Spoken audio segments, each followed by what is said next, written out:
There is a publication out called the Upside Down Kingdom Bible Study. Now, in one way, that's kind of a cool name for it because Jesus did come about with an upside down kingdom. Jesus started as the child of people who were poor working class people. They descended from the right people. Of course, Jesus' father is God in heaven. His earthly father descended from the house of Joseph. All those things matched up, but he was born into relative poverty. We know this because Jesus and Mary did not have enough money to present a temple sacrifice anything other than birds. They couldn't afford lambs, so they used birds, which was allowed. Upside down kingdom. Jesus began his preaching in places where rabbis wouldn't really go. The countryside, people with no influence.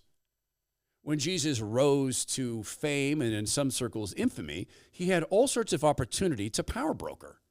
Jesus could have gone and taken a lunch with some of the Pharisees and the Sadducees. He could have sent emissaries, maybe Matthew, who used to be a tax collector. Well, that would go over well. Could have gone in and sent one of his emissaries, maybe Peter, more palatable, to say, look, our rabbi wants to meet with you and discuss some ways we could all get along. And he could have sat with the Sadducees and the Pharisees and said, look, all I want is the country south of Judea. You can have everything else. I just want that. Or I just want my followers to be able to do this. And then I'll make sure that I kind of support you guys. Politics. And I'll need a few things from you, but otherwise, I'm going to raise an army. Because I got Simon the Zealot. He didn't do that. He built an upside-down kingdom. So in one way, this is really a cool idea. The people who are involved in writing it, on the other hand, well, they're false teachers creating all sorts of worldly idols. Michael Bird created a worldly idol that he contends is the very, very, very image of God's morality. It has to do with government. We'll talk about this in a second. Government healthcare. We are responsible for our own bodies to steward them. And stewarding our bodies means to take care of our health, our mental health, our physical health, and there's some help we need.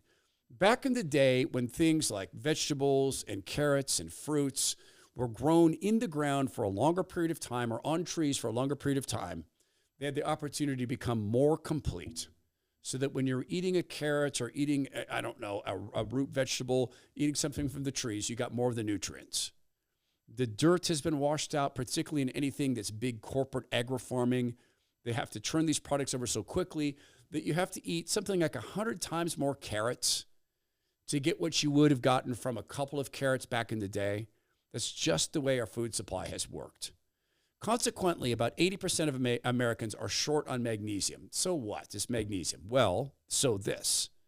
If you're really short on magnesium, you can get these insane, horrible body cramps. Now, that doesn't normally happen, but it can. But that's an indicator of how important it is.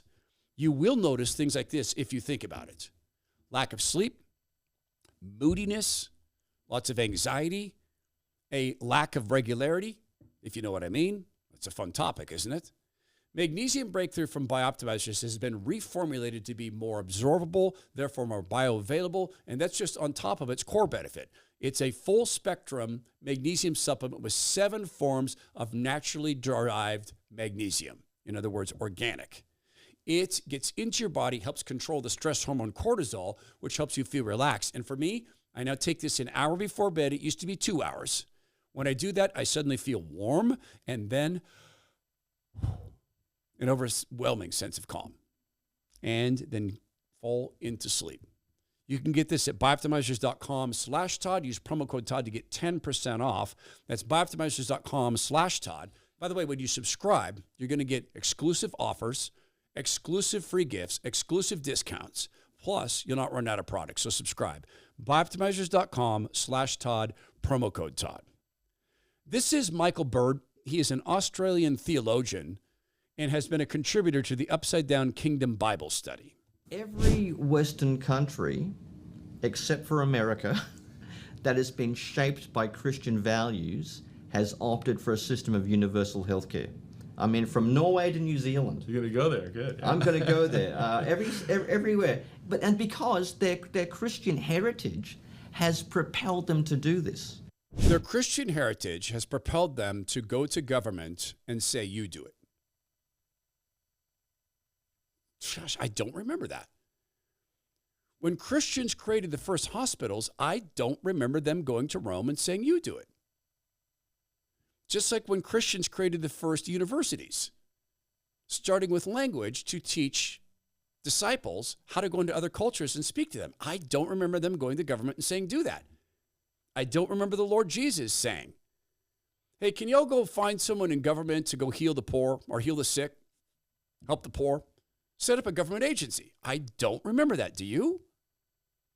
This guy gets into an incredible self-own here in a second. Unbelievable walking into a self-own. This comes from wokepreacherclips.com. The reason all these countries have universal health care is not because they've been inspired by Marx. It's not. Some of them directly express the fact they've been inspired by Marx. Control the healthcare, control the people. Man, I got a bad habit of pausing guys like this. I just need to stop, just put my hands behind my back, let Michael Bird finish his points. But rather, they've been inspired by the Gospel of Matthew, okay? And the central figure you find there. 12 minutes later, Woke Preacher Clips did this. 12 minutes later. In Australia, we are experiencing, not persecution, but we are having a more adversarial relationship between the church and some state authorities. And let me give you a good example of that. Recently in Canberra, which is like Australian Capital Territory, there is a government in power, very progressive, and they were very unhappy with a Catholic hospital because it refuses to do abortions and euthanasia. Now, wait, so a Catholic hospital funded by Catholics through the Catholic Church, through tithing, did not want to do abortions. What happened with that government inspired by the Gospel of Matthew? I know these are complicated topics and people give arguments, for both sides, but this sort of area government in the Australian Capital Territory rushed through legislation so they could coercively seize state control of this hospital. Wait, so the state was going to come in and seize control of the hospital so they could have universal health care for people seeking abortions. Oh, maybe there's a downside. And they also added a little addendum that the police will be empowered to use reasonable force to seize the hospital. And they did it, and there was a few sort of attempts to stop it through legal procedures, but it went through very quickly, very rushed. And I remember seeing them taking down the cross of this hospital. It was called Calvary Hospital. The first thing they did, as soon as they got control of the hospital, they took down the cross on a Sunday. And it looked like a scene from China. And it looked like a scene from China. Says the guy who says that universal health care is a result of the Gospel of Matthew. We are called to serve the least of these. One of the famous calls after the Lord Jesus had gone back to heaven, God to be with the Father, one of the most famous things that Peter did in directing the early disciples was, who will care for the Greek widows? He established a ministry of caring for people who in that society, if they didn't have sons or husbands, were very much the least of these. And that started a tradition of care. Jesus modeled spiritual healing. Peter and some of the other disciples, apostles, were able to do that because he had delegated these powers. Suddenly, this fisherman could go out and heal people. And in fact, there were cases where some of the apostles returned people to life, brought people back to life. But he also called to care for the Greek widows and the children, to do it yourself, to take the talents given you and apply it to help the poor. He never once sought government help with a single thing. We are to do it. We should vote and be involved in government. We're called to be good citizens, but we should not be going to the government to say, help us build the kingdom.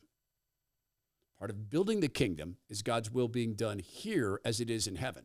And God's will is that we minister to each other, not that we outsource it.